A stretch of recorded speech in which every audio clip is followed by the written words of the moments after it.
afternoon, encore Enfama Kumasi online TV, Friends of Ken TV, and Tik TV. Ashefoni na meje de senyankopon wadom. Ade ane day no obi biara ho ye din ene nana ya sawade yakoso o man Ghana ena sabre mababa snafidie mahanum si amde eso mo se show don jumede me share wonya subscribe ma me share video we ema oni ebe ono so share Enfama obi foforo na comment section ase no adwenche biara wo bia no do adwenche afa honom ede amame eba ne show don jumede ya de be so mo Mondays ekosi Fridays 2 p.m. by 4 p.m. na ya de a chese ya sorry every jumede ne so ene Wednesday so de tradition ade da honom communicators ebe ba be kame ho e wo fidie manum se Nigel ya twetwe enkomo ede afa wo man Ghana so ena hana ATP oba bet na se na nsema ba won krata ne mu no wa ba aba be pensen ni nyina mu ede amaye no comment section na se a e ya de a post no eda ho no minti na MPP amanye ko aba wo mo ba beto no there was sefatas wo lead MPP party nanim no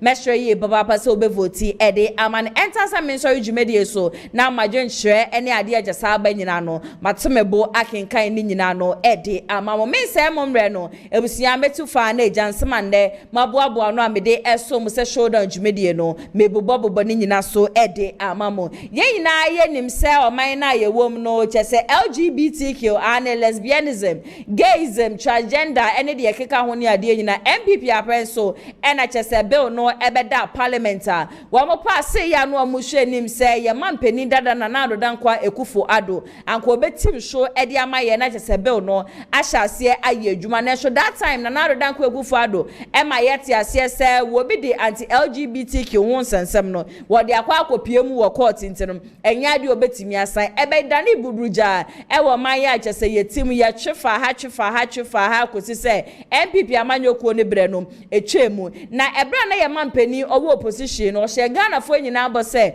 wo banko ade anti LGBTQ bill no wo be hye se wo de ni kokromotim ebetim so last week mu honom ena chese bill no yi wo msa so raise this whole bill issue no e wo parliament house a chese minority na just say MPP amanyoko no wo mede wo ma no etu mu e ka che ye mampeni se ebra no wo opposition no na ya de anada ne de nyina no wo kase wo ba power nko ade wo be sign it wo mesere ne ye papa se de wo mbetumi aye bia no wo mo ye na wo mo hwe se anti LGBTQ bill la be ba be pie mu parliament no wo mo betumi assign na ebusia anso hono ma ya de anede ye majority leader Mahama Yariga wo de nsem bia ba bonte a wo hwe se anti LGBTQ bill adane sensem bebre na ewo nipa bebre na ashum no wono de wone ye mampeni na John Dramani Mahama ehiem wo matena se atwetwe nkomo edi nkomo na ye mampeni Mahama hye ne bose the moment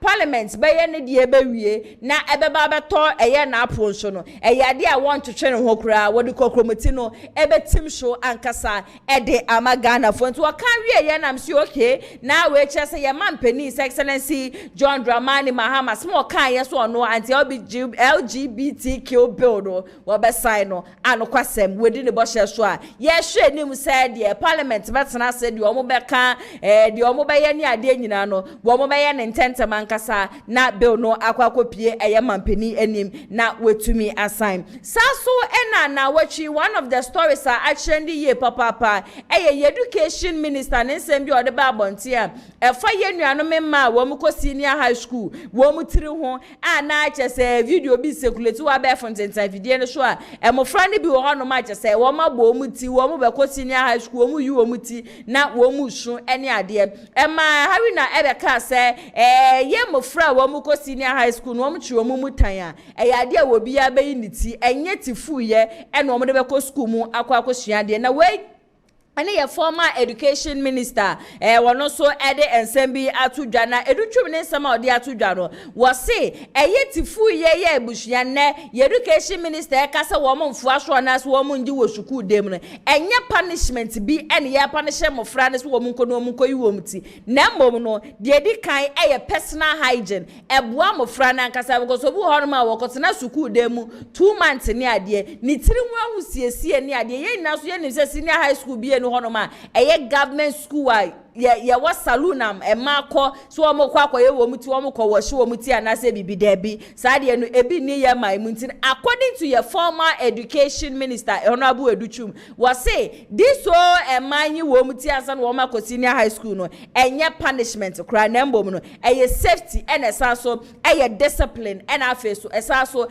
eye personal hygiene e man nankasa mu no e na ebeboa wo mo sisi ane de abusua MPP amanyoko ne mu aye de papa enya asem ketwa ene ya meda sore ya e ya de achese Paul afoko wa de letter tete ababonti amehye se mo de letter no ebeto so e de amame na letter ababonti no e ya de achese free Paul afoko na kache a wo kire se sisi ane wo mo hwe the state a MPP amanyoko no ewo mu a party no atete apra pansan amafo frɛ no empenifo frɛ no empenifo achese wo mo hwudu wo mo sika no wo mo resources ewura party ni mu from 1992 a besi ene de no wo mo ne na kasa ye papa se wo mo srɛ no wo mbra na ombe contest se national chairman efema MPP amanyoko no nanne baby a party no ekeka kono wontumi embeyi wo nyina no emfa emfiri mu ntine leta ye da abafo ntenta fidie show me kam obi ati ase se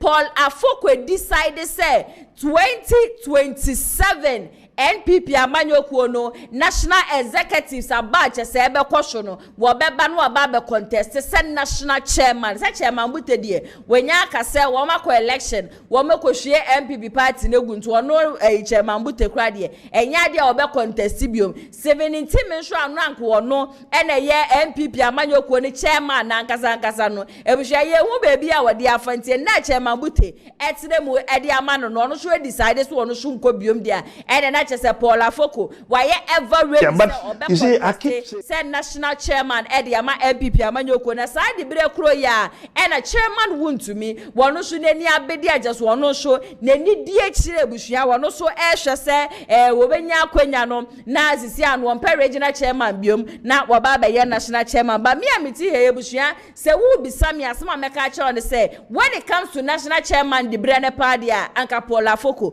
or sefata papa chairman to me as regional chairman Grebusia ye unity na yaba be hu na how much more say oba be press or be national chairman yes MPP party no election we ya wo mo be 2026 no ye mududu na ye hu ni say election na chese mu odi ankasa ba trust me say drew say wo mo be select executives ni ade a enu de mu be hye ne mu kura be de kura no e de ase ye de ne de ye hu a be hu na Kennedy nam ha no o ka ne nsem na BAWUMIA nam ha na ye du chu me so nam ha no se no mu nyina no wo mo to papa so sa de bi edu si wo mo select national executives da just say de be koso okurom ha no ebusia enye Asem ketwa kram na Kennedy team wamo show eden sembia babonti a wamo kire se kamia kwa yese abeya wamo kwa to nyame ya adoma next year enipa bebre na eye propaganda ebra Kennedy nama wo ye campaign e ka kire amanfo de wo ba obeba abeye no amanfo bi shunam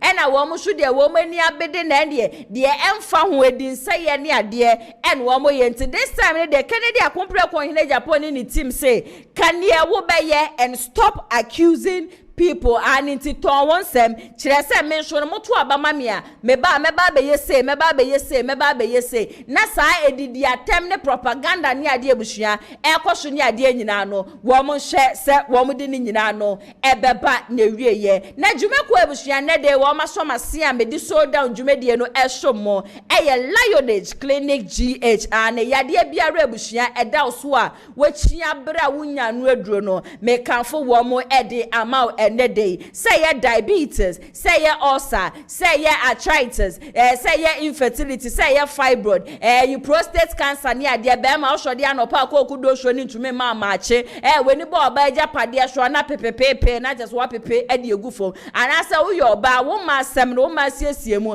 ase honom ne chese wo wura wa ade na just nka no kan me kanfo wo mo ede ama ende day wo ma dura just wo mo de ma na busua purely Herbal ankasa wo amanone wo mayimu a me ba chop wo location a wo mu Kumasi wo sa so e wo Nkramantem na Nkramantem no wo mu Spinters e na Kumasi anum say so wo mu Tech Maxima me ba cho consultation e ye free wuntua sika bia wuntua 10% wuntua 20% wo Nkramantem ma obetimi afre wo mu 055 9658403 na wo Kumasi so a obetimi afre wo mu 055 8143438 na person oni odokitani na nkasa so etwetwe enkoma obetimi afre no 0240688961 na one no atwetwe enkomo me ba chom ye adwuma Mondays ekosi Saturdays anopa 8 am enter enumre 6 pm no na eyade achese wo mo apon wo mo consultation so de se de di kankan ye no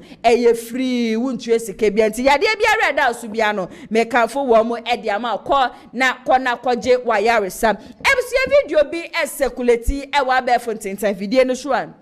In fact, adwinye papa medemo ekwa de ma kwa kopia mu e wo sehwia sehwi na medemo kopia mu e wo sehwia ndede medasole na me hu sa video no na eye Kennedy akompre ko hine Japan ne billboards ni ade abusua on mountain ye e wo sehwi real show bukopia mu ho no ma from information and anayas wa magada ene nsama metete no na chesa allegedly Dr. Mahmoud BAWUMIA ne nkrofo wo makobubu Kennedy akompre ko hine Japan ne billboard a chese ewo ho no ni nyina egufom ena Dr. Mahmoud BAWUMIA Wama mountu onumbom ne billboard na chese se bi Kennedy die ade papa eba ne nchen die buso mbe so wo chire se enye ena mfaso bi enu hono ma ebeba so but se niema bi se no ekosoa na toatoa so sana na chese right after se matu aba na wie no 2028 election mi bisa se mo be pesa sa ankrofo we nyina be sa ba back no ma ba be ka wo mo ho abom no makokoden adi nkunim every NDC fo nsema na nti imagine se Kennedy amount eye ni posters ne ade e o billboard so na kwabra ne woba na chese ebuhua se ade ne nye se bia obi beka se bia na nsuo kura ne togu su na bia ebubu yo da bi we de eye kwabra ne yankasa ena wapia de ato honum ena chese billboard na pictures ne bobo so Kennedy stickers ne bobo so no wo mo atete awa in fact ha adwiye papa ha adwen sa ne ma bi se ne de trust me say enya de de mfasodie papa bia ebebre MPP party de bia meka me se yenim se MPP party de anka ye party of intellectuals MPP party ye party anka nimdifo ne nyansafo ena join but be ye 4 5 6 years ne de abusua de ye hu MPP party ne mu no ema ye mu bi wo hono ma de ye hu ya ye be join MPP party no asa etwehwe ya so kakra party a na ye nimdifo party na se nne no se bi ensemhunu ne nsemfo no eye adoso dodo ewa MPP party no nti se mo so mo ko ayisehwi ho na mo koye mo campaign na baby a Kennedy picture bo aye bia mo so mo de mo de esi ho no ma aye bia be stop bibia na why don't you also mount yours rather than say baby a Kennedy billboard senior ade nyina no mo bebu ni nyina no e de egufom emfa so be mpa e na mo benyanti no mo hye na horo ba say ya no wantumi an hye ne ho so a at the end of the day na busua mo be hu no no aba abonte no aba bobɔ na adwo no aba be kasa mo amu wi a no ma say twa mo ho a na ma sa aba be ye ne thesis of Kennedy akompre ko hine Japan e na ne bufu ntem e na ontumi hye ne bufu so e no okasa eni aba na ade na mo didi nipa no mo akasa mo ya wes ade na mo de ye no no enye ebusua yenkɔ na yenkɔhwɛ video kyese Kennedy akompre ko hine Japan. The billboards are just a mountain no allegedly Dr. Mahmoud BAWUMIA ne nkrofo wo majuri ni nyina de agu fam no ma mountain Dr. Mahmoud BAWUMIA mbom ne de no emra sisia BAWUMIA nkrofo no ombebubu Kennedy billboards no ewie no hwese ma ba besi omo de wa ha enti billboards we enti na mbebubu Kennedy billboards ni nyina Kennedy billboards ba ko ni omabubu billboards ni nyina ba ko nsu ni omububu no ono mutwitwam amutwitwam nyina amuwie no masi omode ba ko so na wa hayi BAWUMIA na amane nkofo ba bi Kennedy billboards ni amuwie no mbesi ba ko si ya ono masan so asi ba ko so asi ya sei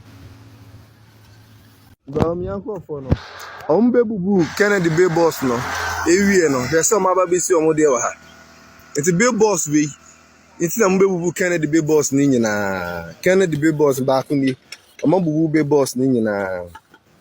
Ba kunsu ni omububu no ono mu twetwam. Omatwetwa mu nyina amu wie no masi omode ba kunsu na wa hayi. BAWUMIA na amane nkofo ba bi Kennedy be boss ni amu wie no mbesi ba kunsu ya. Ono masanso asi ba kunsu asi ya sei. Ebusia video no ene yakwa akwhwa ba no mama yenka no kres ade we pa ekoso wo MPP party nim de enye kama big space pa na da ho no ma se Dr. Mahmoud BAWUMIA mpo obepie mu kura wo sehwia anase nkrofo amu wo sehwia mo support Dr. Mahmoud BAWUMIA mo betumi ede ne posters ne ade abubo ho no without destroying the next person ye ba betu 2024 aba nti anye bia ye hu baby a se MPP for amount wo mo de na NDC for so amount wo mo de wo ho no man esi wo baby bebre esi were a lot of places. Why do you have to destroy someone's own just to mount yours? In fact, Dr. Mahmoud BAWUMIA team, ya be sire mu ye papa say baby asa ho internal politics. Baby amode air funny baby amode kono. Mo be tie break e wo hono mente sa de a mo amani to Kennedy dada so strike here de be kwohwe wo krom ha no. Enye Asem ketwa kra. MCA metu ansem ne so e de amamode a na chese Nigel Gazi de obeka kire Ghana fo nyina say Kennedy akompre ko ohene AGYAPONG oye antichrist ena Kennedy akompre ko ohene Japan chese eyinifia befuo ahonhoma just wo mo omanyimu marine spirit wo omanyimu ni ade nyina no wo mo nyina no Kennedy akompre ko ohene Japan ni tirimu ena wo shode anopawia ne anadwo a wo mo didi awom na ne nsem bi obekeka ye nyina no fa Kennedy expose bia obeye ye meka ne se beye 3-4 years ago according to Nigel say expose no ade a chese ha ne ye papa na me ka kire am say me hu video bi na so obi send me video bi a na chese Nigel Gazi wo kopie mu e Kennedy akompre ko hene Japan ni fie a chese wo ne nkrofo akwa wo mo kwa akopa che say bibi biara Kennedy eye bia no wo mo sere ne ye papa se won tie break na on stop because that time na chese hit ni gyinemu no obi atu akompre ko hene Japan fo a na ade a ontie ba day am no mokase according to Nigel Gazi no was one when ne pe no so de ye no ko Kennedy fie so akopa ni chewo debi as ya so fufu mpanifo bi a wo mo man mu en wo mo decide say Kennedy edi videos ni audios bi ba bonti a sansem ni nyina no na eye ntro enu nti enaja wo mo ko ye say wo mo ko na wo mo akopa ni chewo na wo ko ye so kro akopa Kennedy chewo no ensem bi a che say ene na ma ba fontentan fidie no so de Kennedy dia ye no ni ade no se de papa kasa no hu na je abusua obeso wo kire se asuchi agese free trade ampo nyankopon ho no ma je se eba Kennedy so no enya so tweketoa ono anatu nanum tuo so no wo ka se obi no ono obetumi agu nyankopon asole dai but this same Nigel Gazi is telling Ghanaians say ade na Kennedy akompre ko hine Japan ye mre bi etwem no ade aje so ogu na asore je se nipa doma na owo no sankrofo ni nyina no efri na asore dem but yete he ye busua ye ni asore bi ti se Roman from Islam me de ye mfa to wo keke Roman asore ba ye busua nye ne ba Asem Roman asore mi no mienu ye ni mi Roman fo enhye nkomi mefa megina no me nka o mami ye before o papa ye before na bi na ye ukọ Roman na so de a enter say ye 1 hour time nso no na busua wa sole be 999 times de bia so wo munya nipa fofra wo mo kọ Roman na sole nti Roman na sole tete ajas wo mo nya nkom hye bia kra no onipa da se ni bia ntumi angu wo ma sole how much more wo Nigel Gazi a de bia wo se nyankopon wadan bibia didi a kire ye penkrofo wo mani ji nkom hye ho ye papa abaso abusua nka ye ma nti ka Nigel Gazi eni abede na Kennedy gu na asole Kennedy gu na asole anko obi amma nko de nka wonkom hye nko anti no e osanka nipa dom especially ema eba no mu bepie mo wa asole and I am so sad say anye Nigel nko na Kennedy decide e wedi no but as a Nigel na ade na kona de che ni ade ka bedu kobi mpo omra bonte meka za bedu kobi kura no ada but when it comes to Nigel ade che eni ade sebia no say wo magana fu hu the evil Kennedy akompre ko hine Japan edidi na ne say watch until this time ne de o se samre no and one kasadia it is time say wo no Nigel Gazi e be strike na menim say de watch nyina ne say MPP before be to ba January 31st ewie na wo mo to abade wie na sa akompre ko hine Japan ni nkunima na ne bia na o be che court proceedings so dia wa hyase yenkɔ na yenkotie Nigel gaze ne nsɛm no emra sisia. Now man of God called me, say young calming it down. And he says sometimes when somebody is a dog, you pet the person to cage the person, and at the appropriate time you deal with the person. Somebody I say, I'm not one of the cowards, though he doesn't feed me, and he can feed me. I'm not one of the people he feeds. Yeah, I said senior men of God called me. Yeah, say we had a tip that he was going to lie on certain senior men of God that they were homosexuals. You see, the pain in me concerning that man, a lot of people don't know. He would have crashed it. You see, the church is a spirit which no mortal man can crash it. But you see, we're good in you know me all the way from London. Me a crashing. This man can sit on TV and say I'm a murderer. My case are in London. You know me in London. Who name me baby? You've not met me anywhere.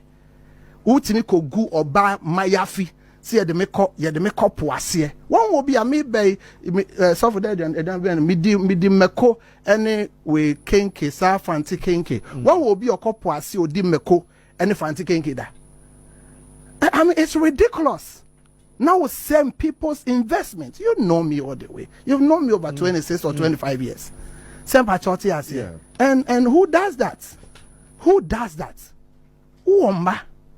Ya did you buy out there? Moja do mu afu sane ye de do e yode by mpayinfo sorry of fonsa no now so he onsa. No, that man, no it's not right. And you see, nobody speaking sense to him. Say he should do the honorable thing. You see, there was a politician called Edumade. Let me, I'll not even use Edumade. See, Otto van Bismarck, you. Ebusia Nigel say obi enu hono ma wo tu Kennedy fu se onya de pa Kennedy akompre ko hene Japan na kasa so obetu nanum tu so wono won be pa cha won ne no aba be pa cha wo kire san se ade biawura wo ye bia no na eye puo obi a woni bia ni ade jasa asofofo ebi chinchin wo mo nsaje wo mo dan ni ade free wo mo nsem asofofo ana muntu electricity bill asofofo ana jasa motoka se free obi memu be pie mu o man Ghana na mo mpese mo betu duty no sa fake prophets no eno solidity ezisi nipa na mu na betu de num to say ono wa be pacho wa me na ya se wa miti hei ene bia me betu akompre ko hene Japan fo say ombra no be pacho wa na eno ono no wasaka say enye se wo be so wo be ya mampani wo krom hanti ene bia nsema wo Nigel gaze wo ka say ena Kennedy ya antichrist we gu wa sorry na wa sorry de etia ne ade ene be ma because he wants to become a president in this country no the way me ka gidi no be pacho o say there be he still stand by his words. Whatever he did in the past, Tibiano, still now, Ojina ho. Na no da mitina fidie ma me ka say, me baby am quite sorry. Maybe I'm quite sorry. Nigel, Kennedy akompre ko hine Japan. Wa megu ma sorry. King's Life Dozer Church. Kennedy ama me ka say, me so for Reverend Asari akodi bonisi wana so akoye bibi senti no. Oba begu na sorry. There be ebi ensida. But definitely there might be something that Kennedy akompre ko hine Japan no hu yenti a ema ne yes ani ema we. And I am so sad to say Nigel Gazy, you never spoke about this in 2023. Wo mo be ko flag bearer race. Ye nim baby a Nigel free by ye hu ya ne say sometime na Nigel ba be gina ho say Kennedy ebegu na sorry nti no. Kennedy o ma ye mampani wo krom hada. Eno nkwada wansa nka ho asem bio ma ye sa si 2025 yimu a Kennedy sa twi ni ti so be ye flag bearer. Ena Nigel asa sorry die tie abusua ogusu a wo ye sa ne ma we. I understand the pain he is going through because I am a papa and can definitely I'm going to sympathize with him. It's whatever pain he is going through no. I am understanding that but twedi aponyankopon na ye shom ne abusua ebre ye crucify ye ye mbisa ye ho se bode be no odi ye. Jesus Christ came to die for our sins. Me no mienu boni ayedi iti if you as a man of God are sorry ma egu wona ase na say ought to make us say wonfa Kennedy boni nchaneda you calling him names ni ade is he going to reverse everything Kennedy akompre ko hine Japan said about you? It is not. Sometimes whatever that happens in the past mama yenja wo past ni mu ebia na de wo ani so on ebia na Nigel nyankoko pon kra ba be elevate ebia no be pagya wo kra de akosoro no be say wada je na ne na be twe na ne na ba be yiyi ano ne ade e be sere ye papa enkosi baby the same person I will say we go wa sorry ntine nyankoko pon ma ne be yam mpani. This is the same person, a man of God genuine man of God, say he's going to become the next flag bearer. This is the same person our friend say, oh, yeah, Antichrist. You know? The same person you are telling Ghanaians, oh, you're so evil. Just say he despises you. You don't want to see him. This is the same person that just say, Asoria who drop a pay. He is helping the church. When we Roman, when we Pentecost, Winning City Chapel, when we Womo. Kings like those that church when go womo. Ebia na wo Nigel bibi wo honma wo ye yentia e ma ekofa asansem wenyi na ba mesre muma ye fatu onkotwiri bebi eda na this o ka ba na o meye mampani ni ade nyina no etuntwa na ebusua Alex Tete ekasa de makere de akompre ko hine Japan na enede ya menemo kase Alex Tete say Nigel Gazi allegedly but asma mi ke mi no evidence. And disclaimer, me no evidence. Alex Tete nenu masama wakano. Ena mi kebi edi atwasho. Na according to Alex Tete, I repeat, according to Alex Tete, ose onono ayade je say owo video evidence of Nigel Gazi sebi o rape obi. Allegedly, Alex Tete say onono kura video evidence Nigel Gazi rape obi na said ye wesi for to ne bua make allegations na bushi allegations no eye manu durami akasa meti he mi tumi nka na wase say Nigel Gazi sekere dia ye ne boni bi ntino twedi amponyankopon be punish ne dia enye na nipa e wo say Nigel ni bufu ne ye papa eye osofo agena sare esan say osofo agena sare na mre bi atwam obetu nanum tu obeda Kennedy akompre ko hine Japan na say oda na se ye papa wo sa na expose say obe expose asofo for esan say baby anu wo mkekanya wo mde nyamesome kwa akoduru no na yade na eye tan baby anu wo mde nyamesome koduru na yetumi kofa akola keto na yede na begina ho na ya akola ne semi ye befo na yese ye ka tro obi a chese ne maami abra wo ne ho aso maami ye befo maami na oye oni ade in fact during that time ne de na ekoso okroma nde busia na ye nka nokre na yade ani enya yanka santi Alex Tete de Osi bibi biara ekwo bia Kennedy ne niema wo be ye ya no exposing fake pastors no it is because Nigel Gazi now we fake enunti and Kennedy ebe sorry ewo so kame woni yenko na eja yenko tie ensema Alex Tete di tu dwa no emra sisia obehwe mo na we preach gospel preach nyame asem obi en kasentia no me dan mira akompreko yen ye som no Kennedy camp no ye soma compre konteseboson nice what do I say enti o kan bibi fa no a me o ye me ma me kra ye ntimi nya me nkosa na ja me penasem asadamfo me penasem asenua be a waka fa no wa me ye ho hwe enye enti se me mia ne kakra na echi wono aba na emi ni atenase so what I say ye tenase a afi idin komanu wa yi no afim just say oh you're nice very handsome man obi ani je no be ne kasa anye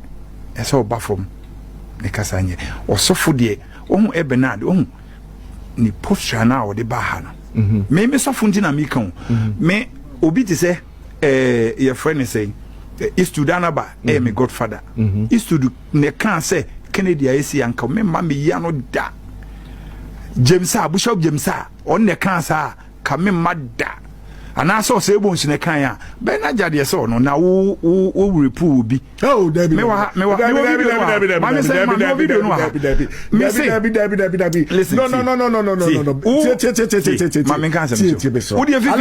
Alex Bisro oh yes I saw be David Alex Bisro yes Alex Bisro enya me na me ma no kan e ne wono aye no wo so obo de ja Bisro me pesa David we omubo wo okay we yo Peace FM. Me wo wadaroba Bisro. Obi a repo obi a me pacho Bisro wadaroba. Ode so na ne ya kran so o say Bisro. U tumfo togu Ghana fo ni say enam Kennedy so na wo maame ekura ayeden enya stroke. Eni me pesa nka nam Kennedy so na nka na aje onya ace because ko repo obi na nka wo hunu say ye osofo de na wo wi asoro ma na bonten fo ye wa bonten so ye be ne he na wo mfa kwampa so kra anwe so what I say me pese se odi nyankopon Israel nyame na nkofo som na o ma nipa ne ni hotime me ba Bible so on na maduane efifi wasase enkese senka de bechi nanka naija obekọ test nanka o ace no hu say yemfa kwambone so mfa oba ema e wo mo nyana tie nanka wo mu se sofo de wo kasa wa ma kasa wa no besro o dia say o ka so wo be clear enyo bi besro eno anam dabi eno anam go besro be tro wo se be jabotre we da wadama minuano jabotre Nigel eka ansembi efa honorable care and na wusibuti wo camp bebo. Yes. Okay, fine. It's buti and anyamode. Enye kura. Nice one. And adene so asonsa wonye ni all can dey any different. Electricity ota me awa me ba Michelle the whole week na me research me kaza me keka naja na bembu wan hwe kro bi ensi dabi because nsema me ka no dabi tie em say we hu kofo wo Kennedy camp ma me ka sabicho eni wo pesa dia mo no mo mra me retract ni o kan na nya sa dia me se me start say me kan aja nsema ebe ha no besro so what I say what the yes krokoto ibe yan kasa krokosin upo bi abata kan sen ko otake aginasari say Kennedy e wa video ni nyina wa na de ma mo se mo na ne ebe nde o si Kennedy na abe omo yi prophet for no omo na abe ye bibia wa be yes sanitize ama wo mo ade ne so ye ne nya se obo na dwun mu na ye yo Bible say wunyuma e be na dwun mu na ye te say ne ebia Kennedy obo na dwun ne ye ne mu ye no ma musu ne mo ban o pa che expose no be yes asofo ye gidie me sofo ne obeka me ye o anyi o me mfa o ma me nka asem njiro me se me hunu sort ya na me kuchia na me wewia saansa o dia say o sebo nsu bebie na no aka asem we na sa na naja de tumi ni mu ye kan kofo etumi wo mu a you doesn't know oni pagwa bala akura we want to make kanisa say we need to me wa akura because on ko share na sorry on ko na sorry so fo wo tumi no on repu obi so Alex,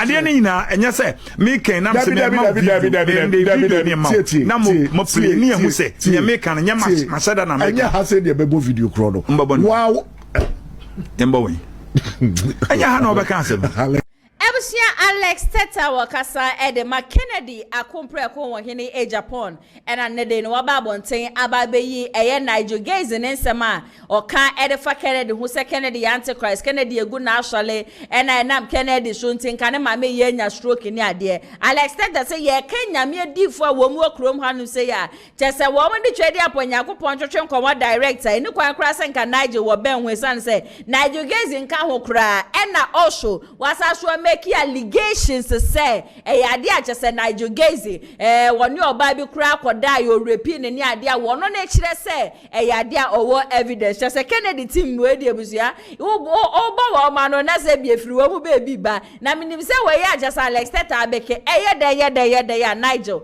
besa so ababonti aba respond ye san say Nigel de wo so one ne nyankopon wakọ apam na pam one ne nyankopon wakọ ne say Kennedy akompre ko hire Japan o me ya flag bearer wo MPP da and on so emeye mampani e wo krom hanum say de biara da me go so aka chem say Lionage Clinic GH4 and and there wo ma so ma sia me to me di show down jubedie no e so mo ntino mo na mese da kasafoni ne no be ba cho yawe biara da osubia no betimi afre wo mo na one wo mo atwetwe enkomo ye to aso dia na chese Dr. Mahmoud BAWUMIA abusua waka asemi na sem o kan ye ne me ma dwen ho a menti ase according to Dr. Mahmoud BAWUMIA in the history of MPP, there is no political party in the history of MPP, there is no candidate waba just wedding kunin first time da ABC da MPP party no wo nyina no aje say ye do mo kotu ne 3 ne 4 ne ade ansa na wo madin kunin nti ono Dr. Mahmoud BAWUMIA no wo sire ye papa ba say ye nsa so fa ne ma biom je say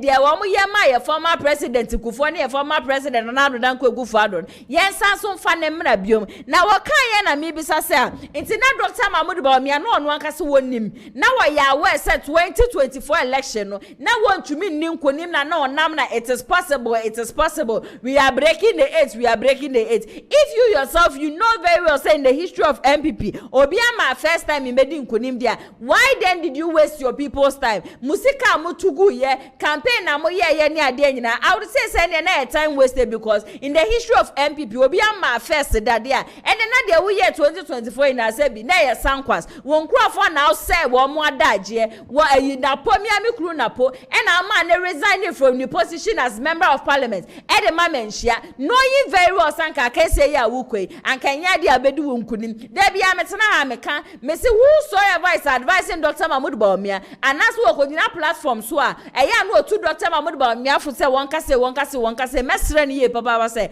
won kire ne kasa na so pa o ma ne ka ne brofo no nko ne baby e sanse so shase so kika twi na ye bedwe at the end of the day ye be ka kire sase mo kan ye ne se bi nyanse biara enim yankwa na yenko tie Dr. Mahmoud Bawumia ne nsem no emra sisia adia ewo ya bato abakosem ne eya adia ye nyina ye ntie uhwe MPP ya bato abakosem a ubehu se edimpa se obi beba foforo first time presidential candidate na wako wini presidency ebi si da o edubo ahen ba e wentimi President Kufuor by 1996 wenya yemanu ko obiom 2000 eno konya enya sa Nana Kufuor by 2008 wenya yemanu ko obiom 2012 wenya yemanu ko obiom 2016 eno konya adia mi isramu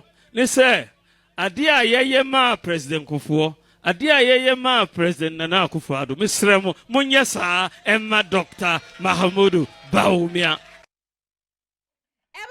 Dr. Mahmoud Bawumia ena yetie na baninto wasi ade amoye ma eye Kufuor ene na nado danko Kufuor monye the same thing nso mfa ma no wate na monsa so en repeat no na mu repeat na ebia na 2028 kra no wanse nya nti 2032 no na masa so repeat nti ebia 2032 ena modede ba ombetimi edi nkodem and this happens to be one of the most shallow minded talks so far memati from Dr. Mahmoud Bawumia because se wo ba na se ukita policies ano she ukita policies emu odru ti say NDC for wo policies ya no mu digu for me to amanfo asuma anka there is nothing wrong say amanfo di kokromete no ebe to obade ama ba so obegina ho say MPP ye history mu de na say mu history mu obi ama first time ndi nkonim ti mu de miracle de entumi nsi na te say asofo ahodo ajes wo mu hye nkom e de ma Dr. Mahmoud Bawumia no so wo ka kire Ghana for say sa asofo ni nyina ye fake ane de Dr. Mahmoud Bawumia be so wo kire no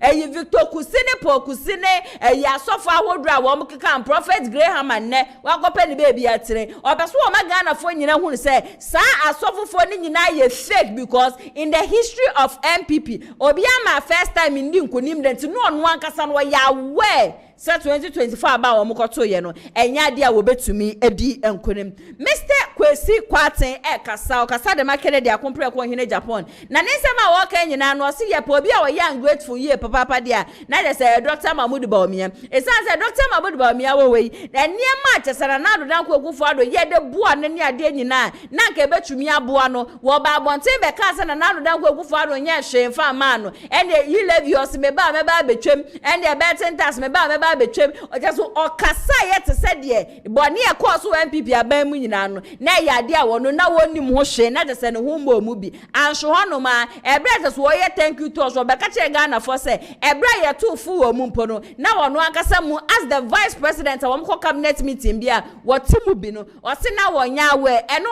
ena Kwesi Kwate ka say nanka the best way anka Dr. Mahmoud Bawumia po betimi aka say oh Ghana for yenim say ya form ye srem wate mo fa nche yen enye ye pese bia ye de COVID-19 ba ya na say ye di levi ba chechere mu ko na mbom no na eye Russia Ukraine war ana say COVID-19 na just say ba ye be ma oman ni mu ba ye de no enu nti ene ye de COVID levy de ba ye enu nti ye de levy ba ye enu nti ye de betten tax so ba ye nti ye srem ye papa Motu abane ma me na se me ba be sesa ne ma no ba Dr. Mahmoud BAWUMIA de na ne kasa ne se na do dan kwagufu ado ene ne nkrofo ene wo ma disappoint mo wo ma na wo mamu amamu wo ma ya amamu ni ye na wo no ne de oye so innocent efini kika we biara ene ne ho kwesi kwa ate se BAWUMIA ye sa de a na just so very very ungrateful yenti e no so emra sesia for the past 16 years had been in the helms of affairs of the party enya kwanya did your party nimu and become the second gentleman of the land. Arguably, you benefited the highest and the biggest beneficiary of MPP party, Dr. BAWUMIA,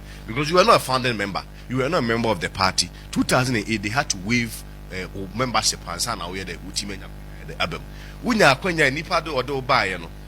Before election, I organize lectures, both solutions. Both solutions is just to separate work from honor. And so, you levy mitchum, we mitchum, betting tax mitchum. Nobody says it can't mitchum. But let's look at another communication. Oko no aka Ghana for say COVID na dey we nyina yede aba. Enu nti na may timid measures we yede e buy. Mejitum said ya ho kira yede aba. But I assure you say it's temporary. Within the shortest possible time, I Dr. BAWUMIA, when I'm voted upon, I'll fix it. That was not the communication. The communication you say, we omode buy and consult to me. We na minim hwe, we na minim hwe. Na sa dey em. Wo ofa wu, koko no dey all didi efa.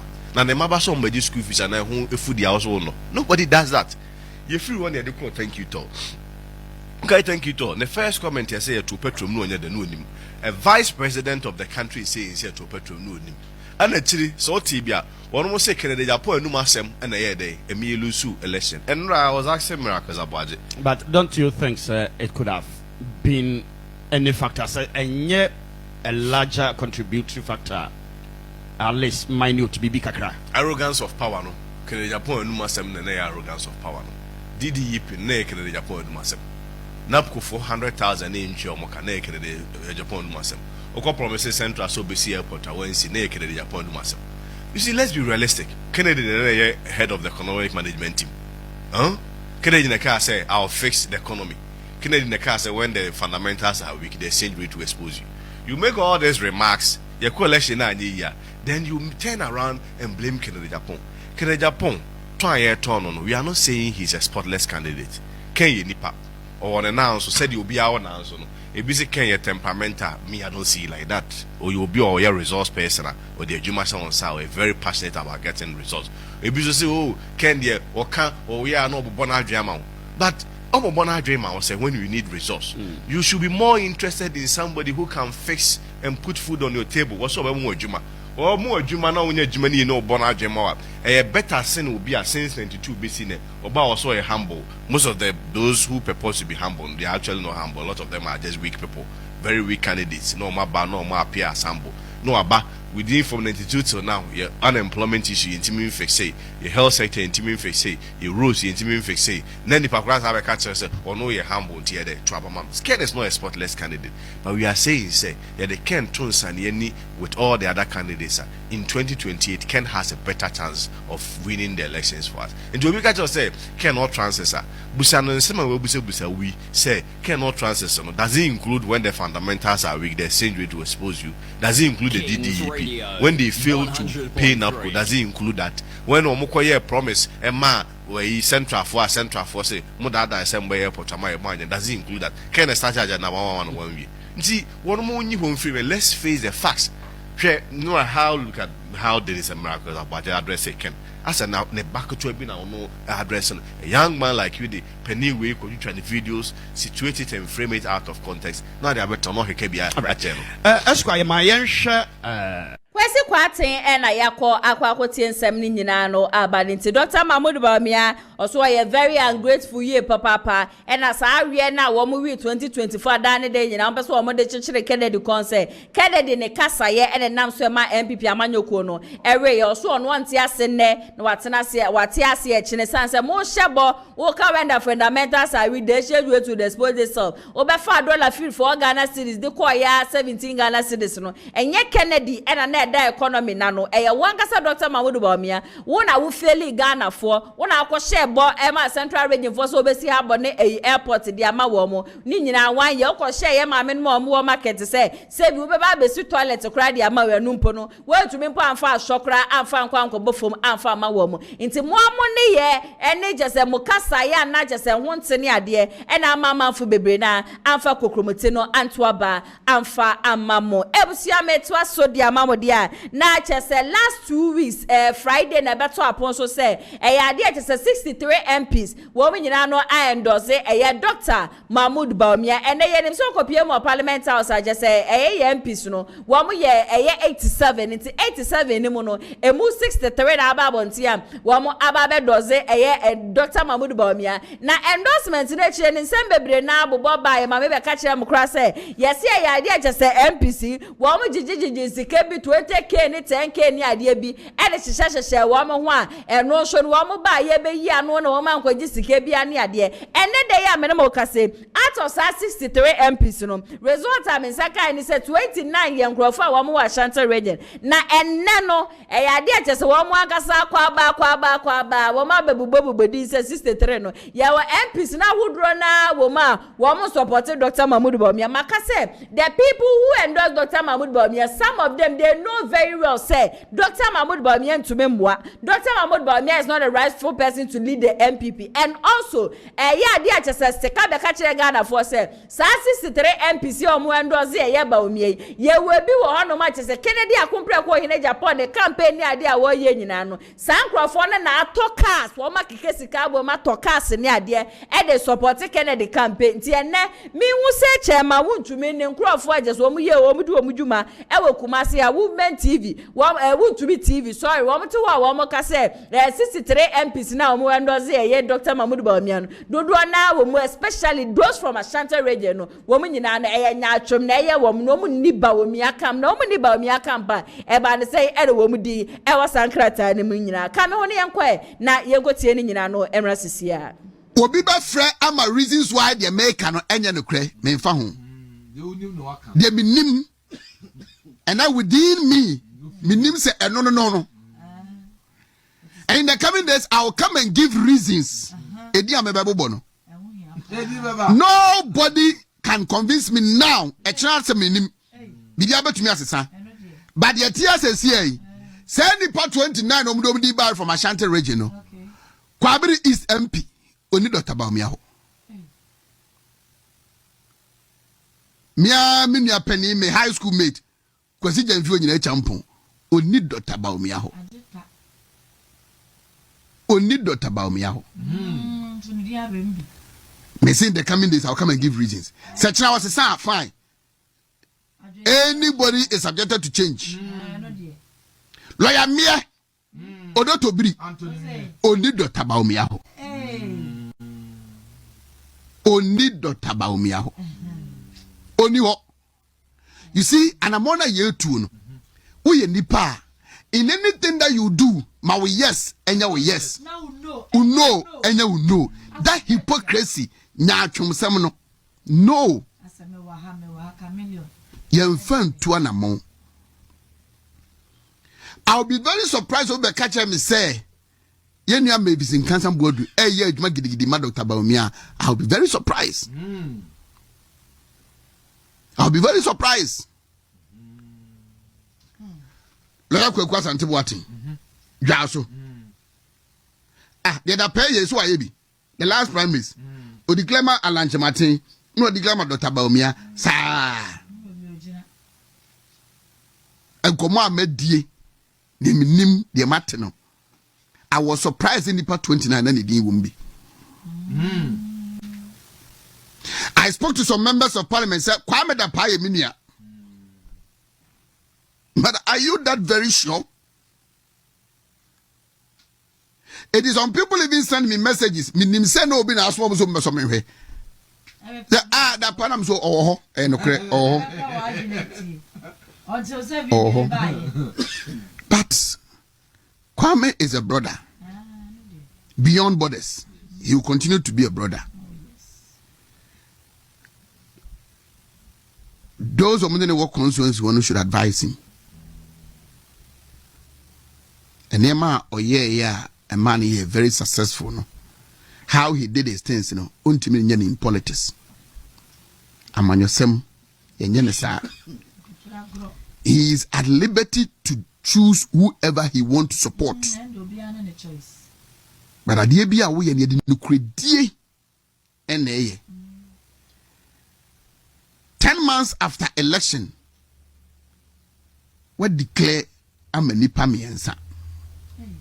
So who do you support? Tomorrow, can you be trusted? Dr. BAWUMIA, Kennedy AGYAPONG, and then back to Dr. BAWUMIA, and then Brian Champong. When you do that, in the park will declare Mono ebe home you. It can even be an NDC. But an amobia ye to biano.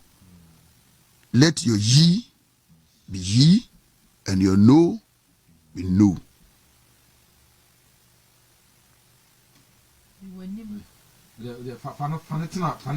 Enyana sem na meka. Enyana sem na meka. Politics. Ade ba ko a eye priceless ewo mu. Eye honesty. And to win somebody's trust. Na me sure say sadie ebema the people leading doctors campaign no a signal of the people they are dealing with. It is not about anybody who runs to them. You know na eko. And I was say umu open up holy ni ajedi. Doctor will win this election. He will win this election. But omunsusu manema entice omu. Omunsusu ma omasum enye omude. Sometimes get yourself ready for the bad news. So you be assume you de bebrebe de bi obe pass mo be come was my when you be o. Sometimes it is better to face the reality than to massage the issues. Me say, the making people will get reasons why the mechano. It is contrary to that. Fine. Time will vindicate us. Time. Na yemfasa antu anamo. You don't deceive yourself and deceive the people around you. Obekwa akopem one day. And nothing me so debiano. I don't have a problem with Omo declare openly man no. Because me penesasne say obeye heotisha oche that hypocrisy oduwe wa owon ho oduwe wa and no na de basabasa eba party ni no. Because when somebody thinks say foko wa me ho foko ba to ba ma me na wakan waka ba do a obenya ho tie koto ba na se wo dia mekan wo ofiri se wo to ma na ma obi na awia no no de abufuo e de basabasa e ba party nim nkofo so sha se de to nkofo ti. I am telling you. Ohini banana esi edu ena sabre yakọ akwakotie na bana mo a mutwa mo be ka che Ghana for say mu wo 63 MPs e wo mo nchen mo ni age mu bose ni ade na afie ba ne say na na de wa fa pen ne paper make a long list kire say even in Ashanti region kwa the 29 MPs ni ba bebre na wo hono ma wo mu ni Dr. Mahmoud BAWUMIA camp mo akasa na mu no mo ho ena mo aso ena mo so ye Lioness Clinic GH edebusi o masomase a me di shoulder jwedie esomo wa mentwa me ho sima abusia yare ben ena ehawo ende to brain no me come for Lion Age Clinic Ghana enfama ahankwa ena abepiemu a ye de bibidro esaw yare abusia se oba bepiemu wa hase ya ye so enam yare bi te say syphilis gonorrhea candidiasis Hello everyone, my name is Dr. Maxwell Aziz Mensah. I'm the founder and senior doctor of Lineage Clinic Ghana. Our mission is to provide you with exceptional herbal medicine treatment and holistic healthcare to all our patients to becoming a healthier you. Thank you for trusting Lineage Clinic Ghana. Lineage Clinic Ghana, your #1 healthcare expert.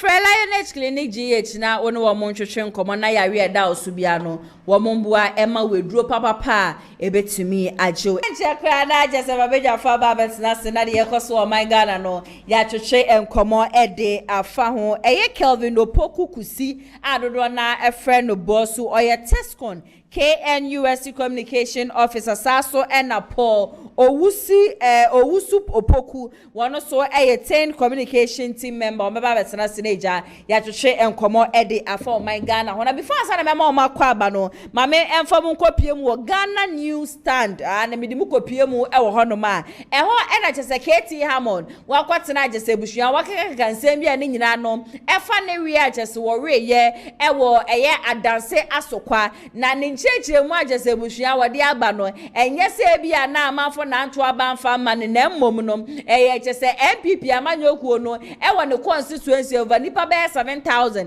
ena nkwa ngwato aba agese nam so a ema wono no odi ncho na eye candidate agese sisi ano ye NDC for candidate aye friend Godwin enima no wode ensem bia tudwa e dia fa eye po ya kan say KT Hammond ho na no na KT Hammond say sa de na agese abrante na ke kan ebe piepia no kra ma ne na kwa kopie mu court na ne ukopie mu parliament house mpo na eye ade wono oye class prefect no amafo afiye papa dade de nyina no eye na amafo frɛ no ene ne twetwe nkobo ne ade san say sankotumi kopie mu parliament house anka honom say hoye ye kan say pub aje say wo mu di asa wo mu di himu anka so sinka ne parliament house anka bebi ewu ade ama no ba ne nyina na wankonom tesa amafo anko to ba 1.7 billion for man to aba no eye ade a na je say eye general thing na affect eye MPP amanyoko ni nyina enye ono enko a ena affect no yenko ni nkote sansem nyina no emra sisia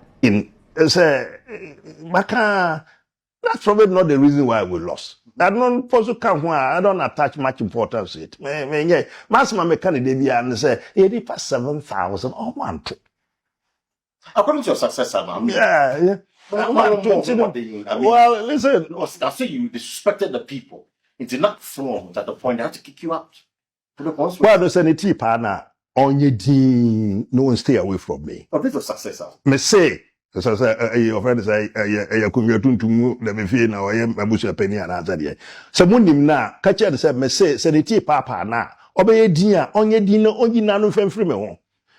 About election, campaign, no niti kura mambo bi. Because me nim no, menti ni dida, me nim ni baby ah. Ubi se ba. Now almost say Obama ntem horo so Obama teacher o say teacher now o ye no ibu mi sa no e dey na see ye e ma see yi na dey osu oja ye o mi ye wo dey ajabu you see some no say dey no find out mo ngi say that no say mo why na mo ye na manya bi ahwe no wo say nsem bebre wa ye ntimi nka ne ade no media onim bia na sha yi ho bia onka ne wo say ade but ono so onka na dey mfa nkire mo ebe say na the teacher na wo dey ya bisa no ya bu bisa no say na teacher na wo kana yeso be di teacher wo kan wiye ye wo ye teacher ni wiye ye number 1 meti say wo so ye chairman o so ye secretary wodi wo ye ri mienu o ye say secretary say financial bibi ansan bisa say ebo mienu na ekosi sai sa na ma mienu na wo ye no ever critically ye to aba no fumso no na de na asi wo na no wontimi ko fumso no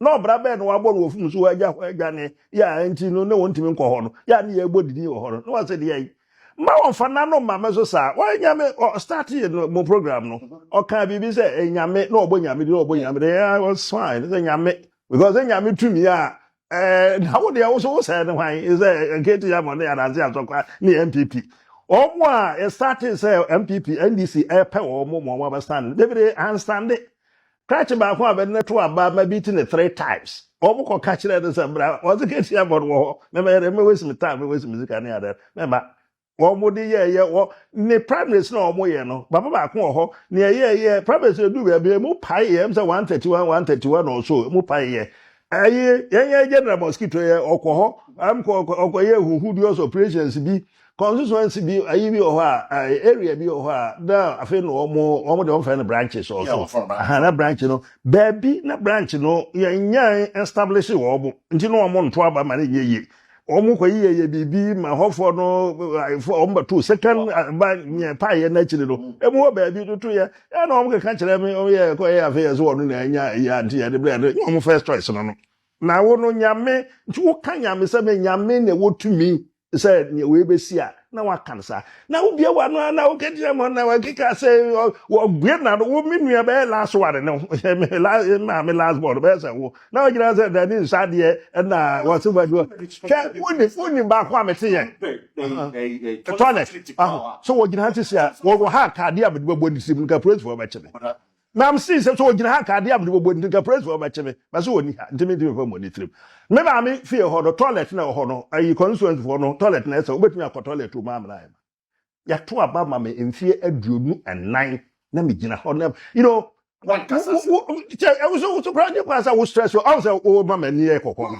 oh mama kokoma but you see no but it's total allegation the facility so yeah when the law even am yellow we slander na label na say there so wan hwe ye kura do am court sem na mo ga ka no wa hwe ya na me san ko sue bio wo be sue no but you see you got to talk sense the kind of foolishness I can't stand it you can say me feel I started my politics from school days right. Legon the me kroma obi oni mi bia dem say many so she me say ni ade but obi any Ghana okaza ketia mo kan ko hwisam I haven't got interest in this in a year and this is why you call MPC I keep saying politics and na me philosophy politically different from NDC but when you are for women you say you never hear me say I say something ill personally of other people I don't do that and me you see now who sorry na nsema what start is well NDC ni na ma be NDC for na ma pay NDC one guy kan ya me di bi agro boy ba ko okeka bi na nsem ko na me chira me say so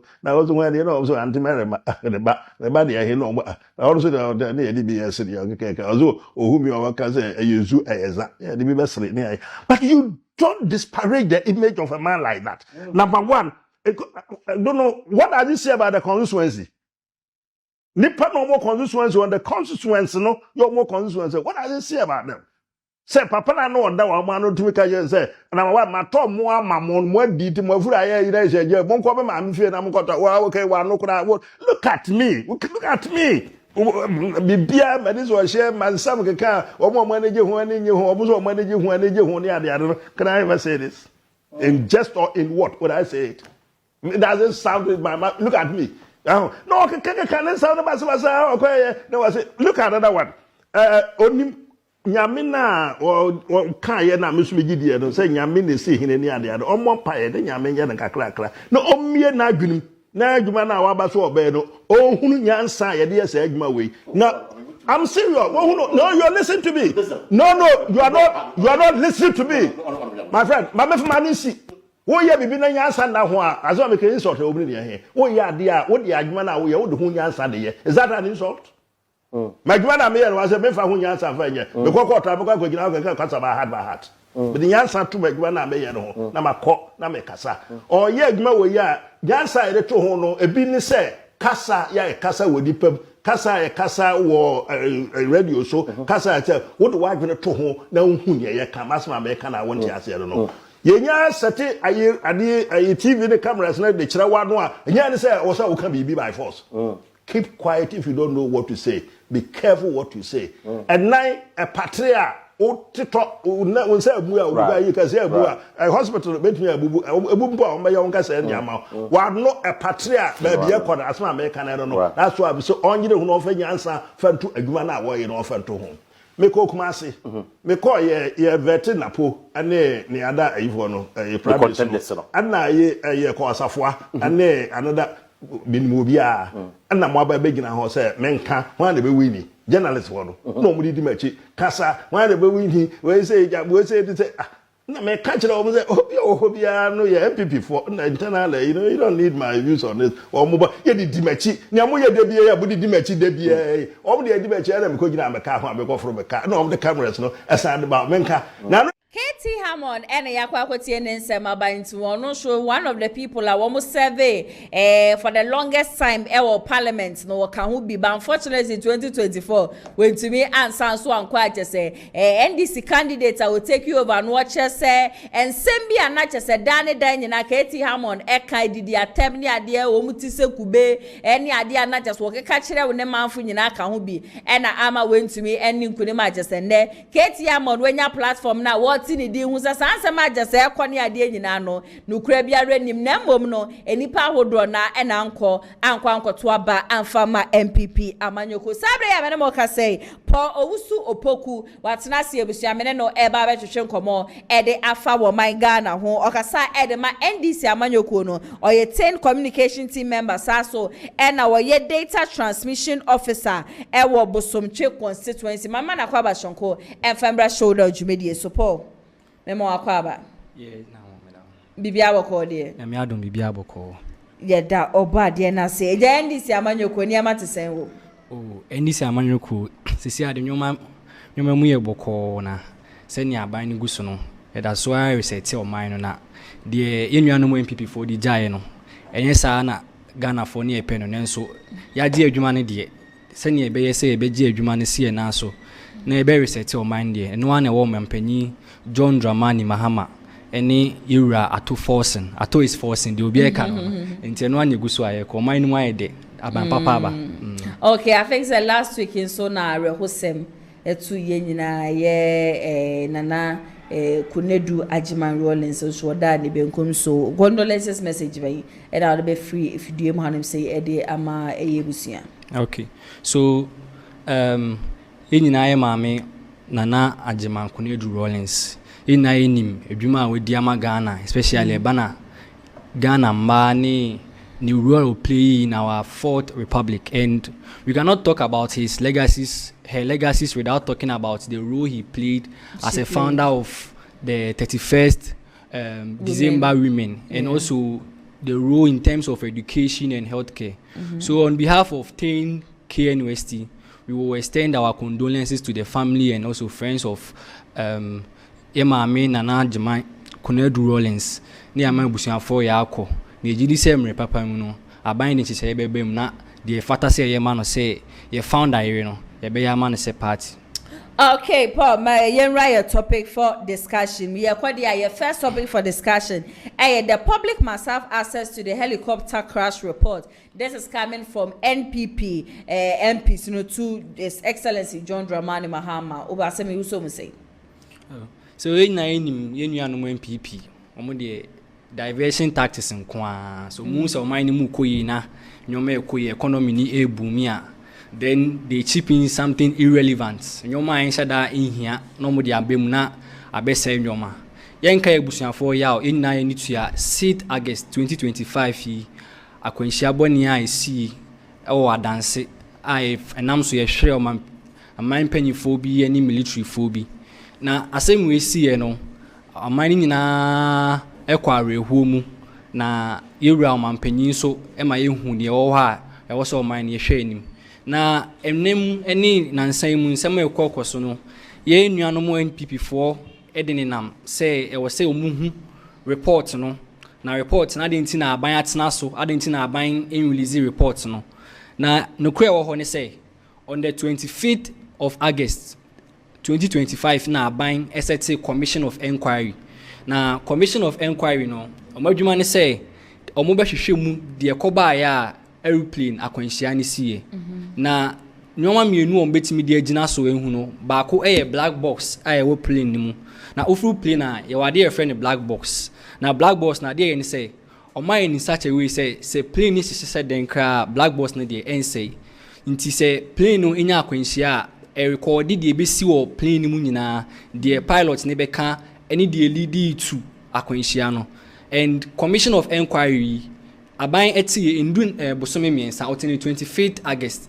inti bosome mienu mu ana ewem na Ghana fo nya abotre na munja MPP fo mo de eni mo mo ani say diversion tactics yɛmfa nnwoma ɛhu hia embra ne nsa nnwoma nti omunya abotre papa ni duru a aban de deɛ wɔ sɛ Ghana fo hu ɛbɛba. Okay, ebusia Paul ena yetie ne nsɛm na kyerɛ sɛ wɔkasa ɛde afa black box a kyerɛ sɛ yɛsi ɛwɔ plane mu a yɛhwɛ ni mu sɛnka helicopter crash esi na anu adanka report ɛbɛba na kyerɛ sɛ Ghana fo nyinaa no ehunu but baby a mene ne nya adwen baby a wɔka sɛ MPP amanyoko ne deɛ gya obi anim sɛ yɛn divert attention ne ade ehu hia no wɔn yɛ we all know sɛ this whole helicopter crash na yɛ ade kyerɛ sɛ hia Ghana fo yie papa a na menu so ntia yɛ pɛsɛ yehu what really caused it, because from August, September, October, after 2 days, na year November, and still na yente wash ya minim say yeden ya ebusuane so no to che wa ma show kakra. The family also wants to know what really happened there.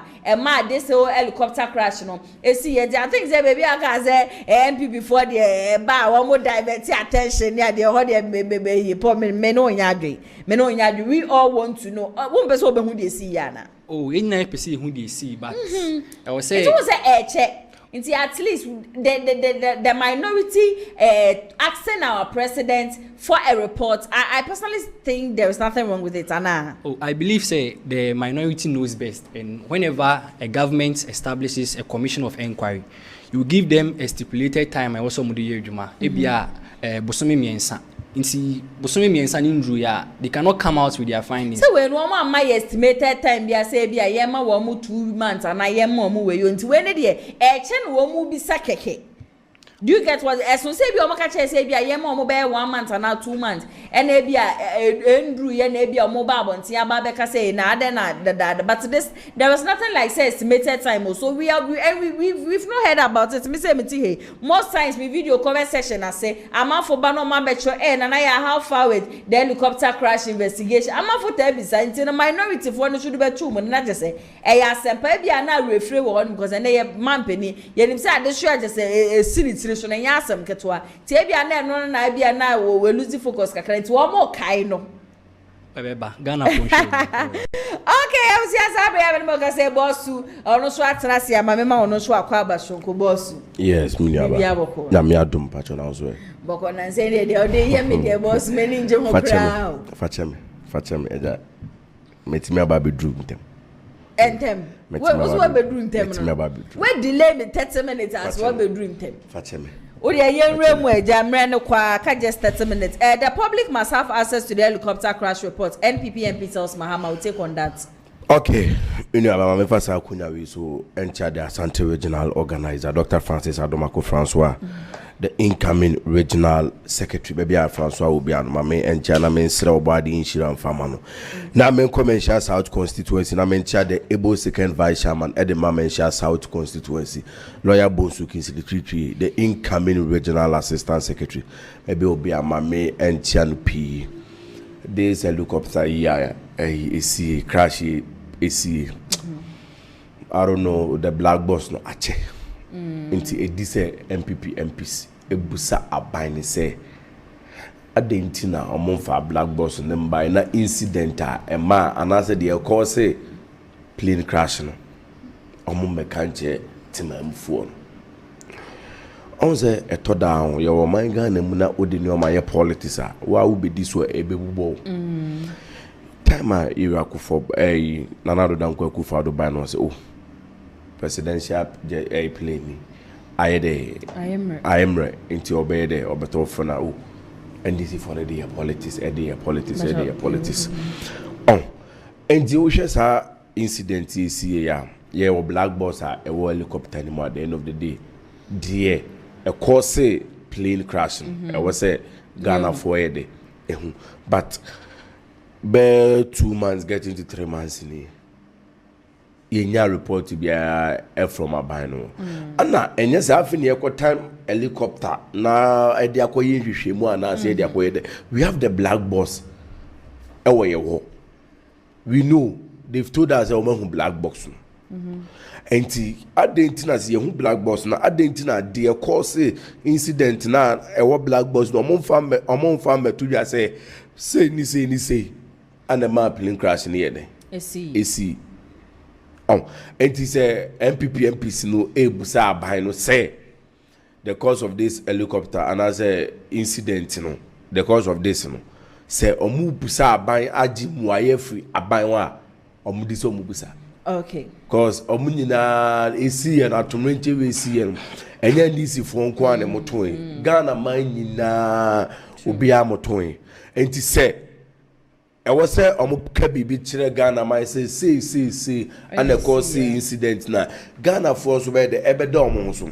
na say omo wo adwenchire bi ana say esusu ye bi di ma oma panyin say oh I was say ye helicopter and next time you see na ebeboa I was say the ye boa when no man for incident we are politics they should come out vocal and tell us the cause of this incident. Okay, you be right. Next topic for discussion. NDC can't be magicians to fix the economy in 10 months. KT Hammond and Asem we will see for credits now. And from my former Vice President, His Excellency Dr. Mahmoud BAWUMIA. Paul, we'll take on that here. Okay, so in year 2023, Emra MPP for a or more primaries for presidential election. In Naiman Penny, His Excellency Nana Addo Dankwa Akufo-Addo. In Central Busan say, economy, baby, a queen, say na huno, na economy no, any dini. A man penny catcher say, the Obabi D anymore, and about the economy ni. Na Mintri era a KT Amon, and Unsibo in India. Now, Okase 10 months, a binding to me for to Abia and to Quem and find economy ya.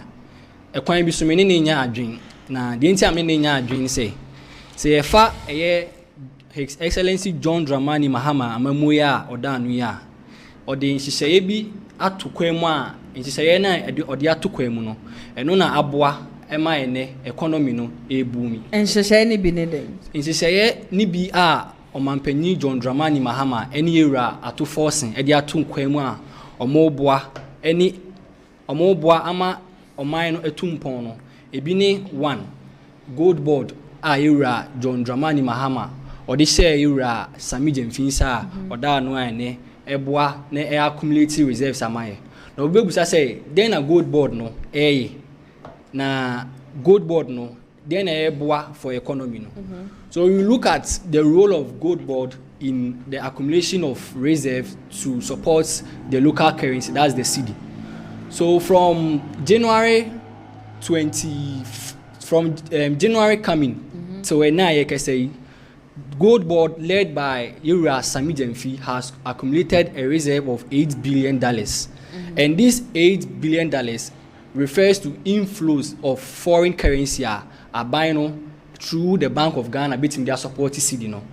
Then who take the activities of the gold board are, you will look at it from the angle of terms of trade and also payment of trade.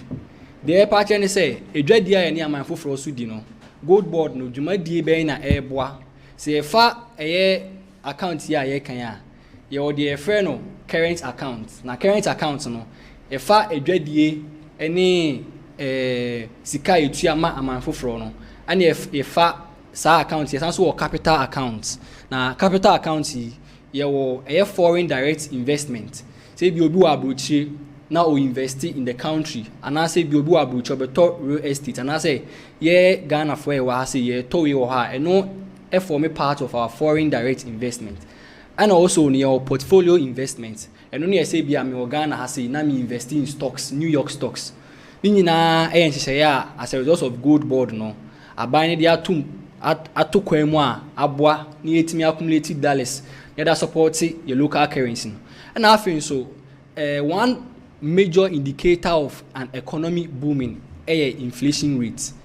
You can inflation rate you share rate at which say enyoma bo ekosoro. Say can inflation rate and no impact say enyoma bo enkoso na ye fa MPP aban a emro move free aban mu on the 6th of January 2025. Inflation rate omujama na 22.1%. The partner say okoto ade a rate at risk at the end of the cost 22.1%. Yen 2022 higher, Omoma inflation rates at 54.1%. 54.1%. The partner say, seven say be a mekoto penny 5 cedis. Otina makoto be unedmam 10 cedis. Meaning 50% increment. By ne year to forcing, while prioritizing your mammy, one fiscal discipline. Yaka fiscal discipline. Semi mouse car. Kwanya befa so discount. I was say discount in a responsible way, so that you will not accumulate maybe loss or another you find yourself wanting. And also we have monetary discipline. And monetary discipline, you share a kwanya Bank of Ghana ebe regulate sika I or minimum and half into inflation rates. And you need attitude and also character from appointees to see that these things, are feasible and also they will manifest in the activities of the government. So all this while, no, say you raketi amon kase abinding ye she set 10 months ye be bomb so be bomb abaso so ma boy economy na and ye me hu nipa was say dey aseda koma na yentimi fan koma obia ye hye yaban ye ba ya ye appointee economic management team minim say bia minua wetima boa me a okay ba o ma ban so ye hu economic management team economic mismanagement team na era His Excellency Dr. Alhaji Mahmood BAWUMIA Dano. Okay. The $4 free from 4.2 cedis as at January 2017 to 14.75. Even November 2024, not $17 cedis. It's the Omoka say I'm in the Omoka. Okay. Okay, boss, Maminti wants to take on that. Nyaba. Asema minyabe ma yike. Also busane say policy bena abino. At the aba ama economy stable. Unzo obo good body people. When to me ambo policy be abino ede. Edi aba. Good board na yira sambi jenfi eye managing director or CEO no eh. Amunde by say mama galamsi na kosu ye pa. Good board no sami jenfi anaze NDC abana man amaya to Ghana for adwene mu say good board no de ba ya mi reyi minua be ma yi ka say eno na ama economy na is stable eno na ma boa ma your reserves no a boost ni nyina galamsi. What makes you think that way? Oh, but they are the first determiner of the price of a gold. I'm going to determine the price of a gold. That's already. Gold board, they determine the price of a gold.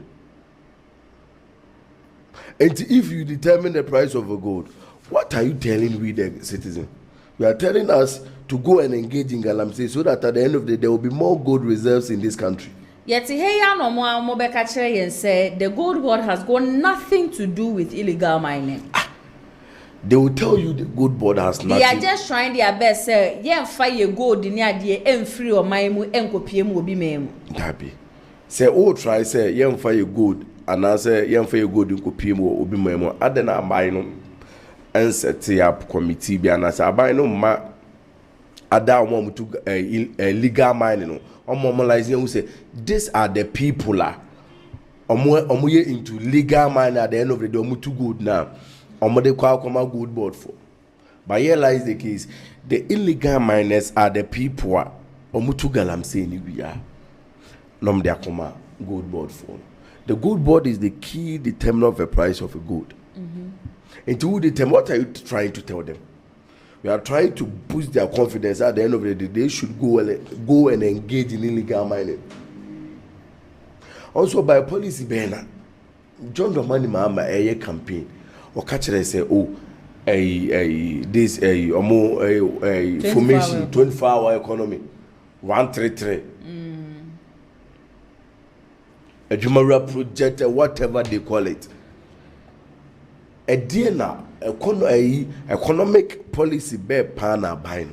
A dear to da. Obitia catch say now a year or Munioma say Anama Ghana de Ecosu. And as a Ghana economy is stable. Okay, so to you, no only KTM on the adjourn said Dr. Mahmood BAWUMIA. I'm not going to associate this to Dr. Alhaji Mahmood BAWUMIA. I'm going to associate it to the former president, Nana Dankwa Akufo-Addo. Okay. Because Nana Danko Akufo-Addo was the president, not Dr. Alhaji Mahmoud BAWUMIA. Okay.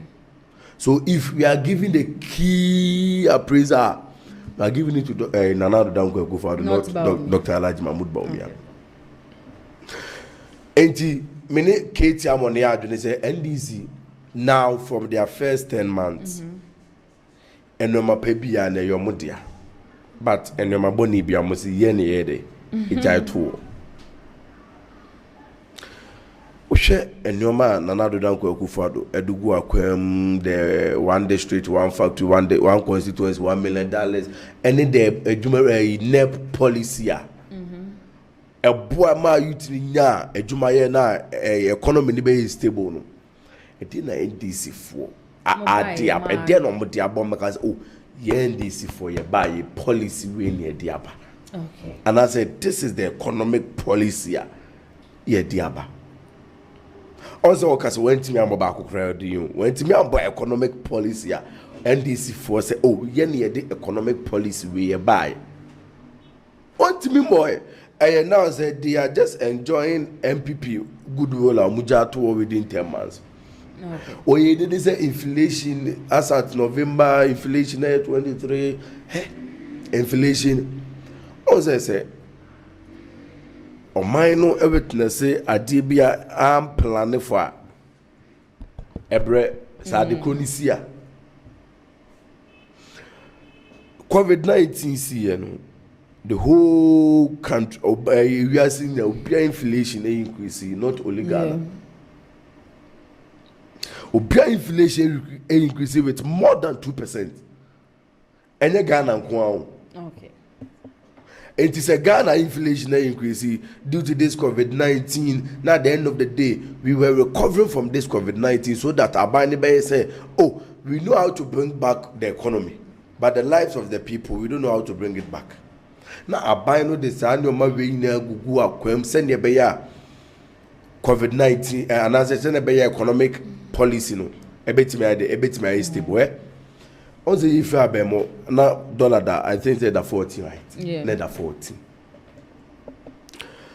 Dollar ni shoot ya 17 18 during COVID-19 time, buy Russia Ukraine war. Me say this government.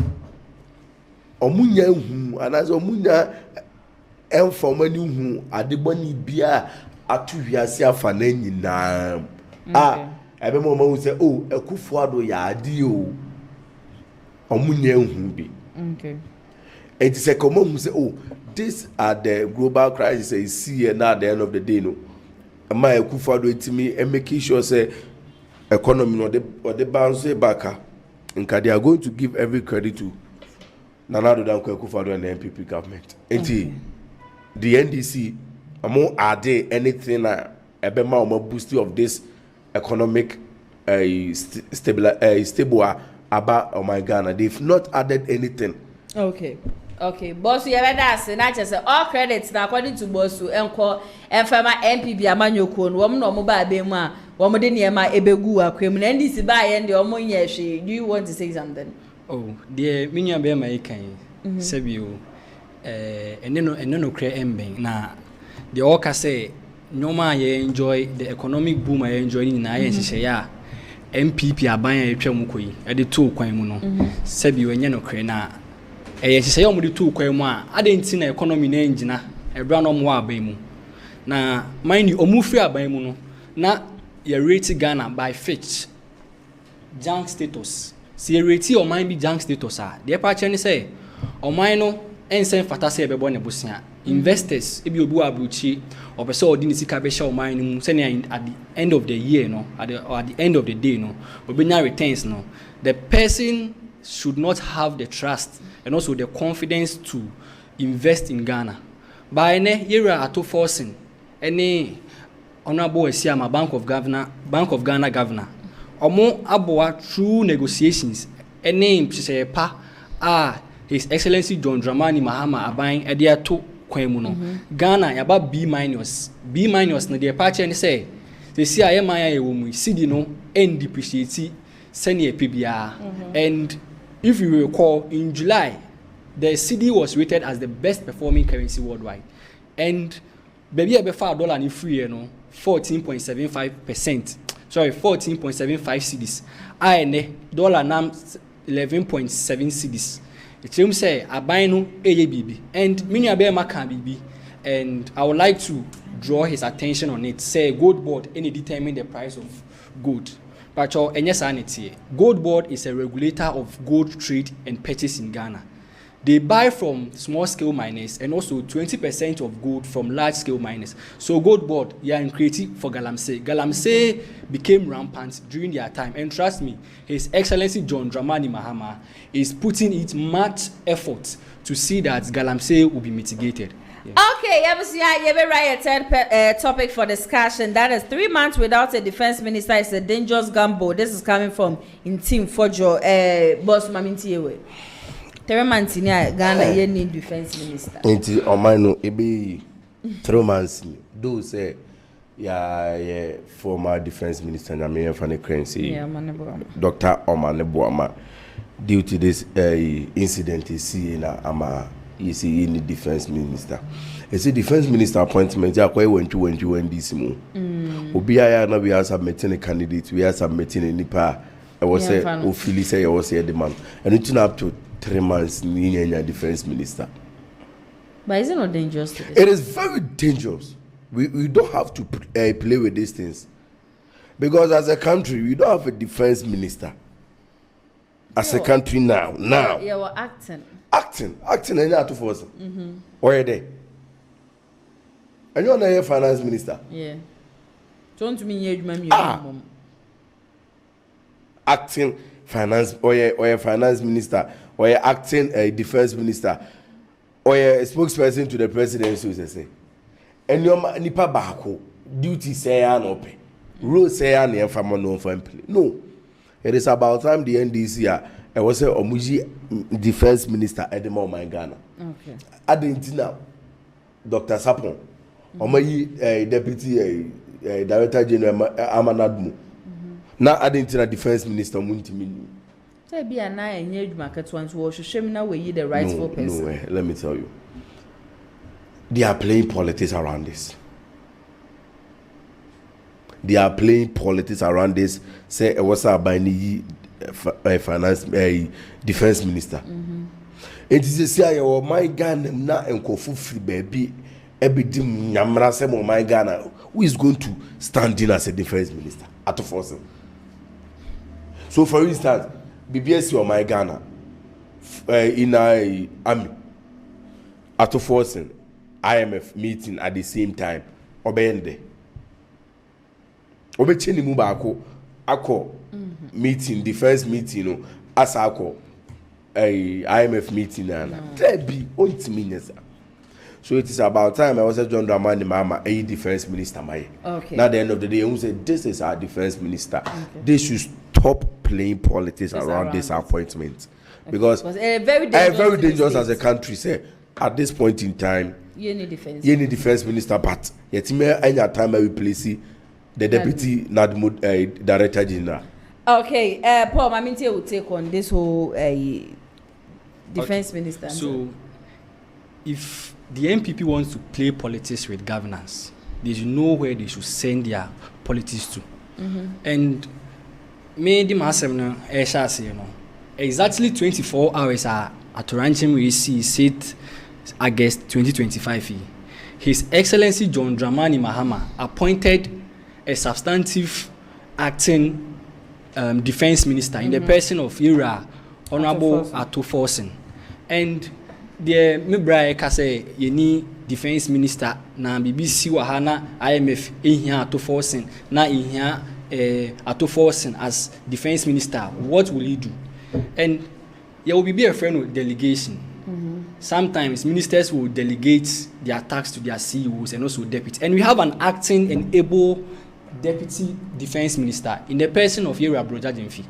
He has been one of the excellent deputy ministers we have in the country now. And when you resume office now, we went about 3 months without a deputy health minister. The country was still surviving. And with this one, defense minister now, let's say be any defense minister, we have an acting defense minister. And it raises concerns about national security, right? Every country has to get a substantive and a working defense minister. Yeah. And I will not take this from Honorable Ato Forsen. In fact, I will commend him for the role playing he has taken upon himself, acting as the defense minister and also the finance minister. And here we are brother the so or defense ministry honor. To mun share him no him say His Excellency John Dramani Mahama be defense minister Amagana na bibia koso. Okay, remember I can just 5 minutes. You should see a last topic for discussion. Your education minister the Ababontin say using of mother tongue. Was says from crèche na ABC KG no or say ye de mother tongue. Say be a fantini a fa fante kasa na nchire na de or ye agbeni a fa agbe kasa no e fanche na de we take on that de na this whole thing about e maso yi wo muti ansa na wo mako senior high school sa say me obeso me say. Okay, so mother tongue conversation no, it is a universal research and also a universal fact that children understand better when they are, when you teach them in their mother language. So say Honorable Haruna Idrisu proposed say we should use mother tongue to teach our children. That's from nursery to class 3. I think it's a good idea, and also we should find ways to implement it so that it will not create problems. Situation whereby class ba kubenye bia obi kofuka twi bi mu ekaga. We should find a model and also a proper framework. And I believe say going forward now it will help. And about mba intwa omuti na omunfa enko SHS no. First of all, this is a widespread conversation. I think 3 years ago we had similar situation with Tyrone Magai from Achimota Senior High School, and it was kind of back and forth, and it even went to court and others. I am of the position that we should make our females in SHS cut their hair, and my assertion is because you see, say kase ya laro omona omode omuti se bi omubebo omuti akọ school. First of all, what will be for the other gender males? Almost kase omudi tibi omupe bi eba school then ebe. And we want to create a sense of discipline and also uniformity in our SHS. You see our school obi unity kakra o se oko opie akoye unity. Ebe create a whole lot of problem. And me wa say mo university, me brain so university. There you have the liberty to leave your hair, do your hair any way you want. So at this stage, it has been an existing tradition. It has always been there. So I support the activity that we should allow our girls to barb their hair. So you are defending the education minister? Yes, please. Oh, okay. Yeah. Mr. Honorable Haruna Idrisu, Vice President to President. Incoming President. Incoming flag bearer. Incoming flag bearer for NDC. Omwa na ye de Oh, but my take on this, we should use our mother tongue for teaching in Ghana. No? I think it comes with different folds. We are looking. Let's look at it in a different diversity. Usha, do say Obeka say you on my Ghana, yemfa your mother tongue and share and Canada. But what if say and Canada two coins away? So and can't say too bro for night. They are going to teach them with the English, but they will be so familiarized with this mother tongue more than the but official the Francophone countries, they are teaching them with Womokasa. Francophone countries, also Franco Ebia France, majority of them in not French. Yeah. Omoka French, papa. But my Ghana, minority, almost. Let me take it. 20%. 20%, and it's a brofo. Brofo. Yes. Na yaku school. Okay. But francophone countries now one school cra across okra now what's French. In the area had say yemfa French yento the local official language that is English yento training crowd there nature say no crowd there many omo eya aduna enye. Okay. In some case yemfa children crowd there for their understanding. But let's blend the two. Okay. Any quasi tobacco training, and as any quasi ya de back open a year, yam blended nimun. Okay. And on the issue of Itino, I think say I was say I could be a good school. I also look at discipline. Okay. I also unity. Okay. SSD. SSD, it is very hard for you to see say your hairdressing salon and I say barber shop or SS. Yeah. And there was Ubia your time by a finitron neighbor. Yes. Oh, and it is a chronic coskunu trap. Those any three in equally tell me say Obesuada, say Onsuade. Provide the says a chrono doctor's reporter. Okay.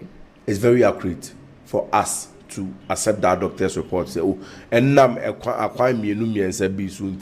I was a cranny the unity and as any so unity. But in the money internet try say we are bonity crana or quests crana. I was the Yamane de course with happy. I was say will be a looky discipline which out kama. Now at the end of the day no be I find many about me coidium. I mean call Greater Accra Region.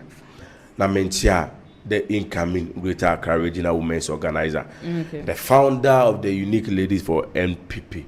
Me ame mary intimidating. Baby ame my movie and mame enchiano na menstre obadi insurance famano. Na mentia the incoming National Youth Organizer. Commander Ateke Akubu. Ono na ebere energize base no. Base the youth base na e what MPP no. E Commander Ateke Akubu and na edi base neighbor na at the end of the day the youth now me lose interest e MPP no. Omo nya bit me ade ababak into bebe movie and mamenti omo yepa. Okay, pa won so opese uchi will be a seconds. Me the intia son kobema regional minister Honorable Dr. Frank Amakohene and me constituency chairman Honorable Yaobema and 10K University our immediate vice president Yura AJ Brefo na afin so Ghana for Mr. so munya botre e man this aban e den shepa to kwam bibia be kama e be reset your mind so. Okay, Ebsiapo Owusu Opoku 10 communication team members as no ye data transmission officer at the Mabosomcho constituency. Wone Kelvin Opoku kusi adodo na a friend bossu or ye Tescon KNUST communication team officer Edeja ene outgone or a former, but at the end of the day, he happens to be a communication member for the NPP Amanyoko. One more energy and there, Minuomina idea she just said, you come on, Edefa or my Ghana, who Lioness Clinic GH, and a summer Sam to me day, a showdown Jumedia no ever so more, a Yaria just had out so which ya win and red and make for one more Eddie Ama Bema Shadiano Pa, who could show Nema match, who are by any matches or banning young run Hokrano. Na wapepe won so aje say yade bia da so you krodo so ni ade nyina gonorrhea syphilis HIV biara arthritis body pains just say waware 10 years 15 years a won ma me pacho upie mo wo makachi a wo mo nduro papa wo mo betimi aka ode ama na just say oyade no etu ape bia afa wo mo nkra mantem sa so en wo mo Kumasi nkra wo mo Spenters en Kumasi so wo mo tech maxima me pacho free consultation wo mo ye adwuma Mondays ko Saturdays anopa 8 a.m. and 6 p.m. na womo apo numbers 2 edakasa foni ni wetumi afamu bia afre womo na one womo atwetwe enkomo mamida production team ni nyina ase hana ATP and the newspaper review no ebesom saso na camera and MCR so eye kwadwo sapon saso and executive producer eye Mr. Daniel Yebo ameso ametire dwem and dwumedi ebesom medi ene na ya so nyame adom akira exactly 2 p.m. yebesan so edi ehia for now ne de makramo.